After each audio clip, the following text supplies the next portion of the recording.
मित्रांनो नमस्कार. Railway group डीच्या ज्या जागा आहेत त्यासाठी महत्त्वाची अपडेट आलेली आहे हे लक्षात ठेवा. सर त्याआधी व्हिडिओ सेव्ह करून ठेवा, नवीन असाल फॉलो करून ठेवा आणि शेअर करा. हे लक्षात ठेवा मित्रांनो, आपल्याला नवीन नवीन अपडेट मी असे या ठिकाणी देत राहील ह्या प्लॅटफॉर्मवरती. हे बघा, पहिली सर्वात मोठी अपडेट आहे. आपला ग्रुप डीचा जो फॉर्म होता रेल्वेचा तो 21 जानेवारीला सबमिशन होतं. ते आता पुढे लोटलं गेलं आहे. 31 जानेवारी 2026 पासून आपल्याला फॉर्म भरणं सुरुवात होणार आहे. मित्रांनो आपल्याला 10 दिवस वेळ मिळालेला आहे. त्याचकरिता दुसरी मोठी अपडेट अशी आहे की जे मुलं SC, ST, OBC, EWS कॅटेगरीमध्ये असतील त्यांचे जे सर्टिफिकेट आहे, कास्ट सर्टिफिकेट आपण म्हणतो जातीचा दाखला, ते सर्टिफिकेट 28 फेब्रुवारी 2025 नंतरचे हवे आहे. अपडेट करून घ्या. तुम्हाला 10 दिवस वेळ आहे. सर्वांनी ते सर्टिफिकेट मित्रांनो अपडेट करून घ्या. आणि लास्ट आणि सर्वात महत्त्वाची म्हणजे 22,000 प्लस जागा होत्या.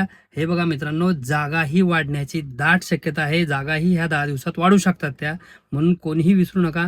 10वी पास वाल्या मित्रांनी सर्वांनी फॉर्म भरा. मित्रांनो आपल्या मित्रांपर्यंत हा महत्त्वाचा अपडेट शेअर करायला विसरू नका. सेव्ह करायला आणि फॉलो करायला विसरू नका.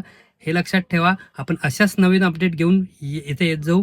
त्याचप्रमाणे पुढील अपडेटसाठी भेटूया पुढील व्हिडिओ. जय हिंद.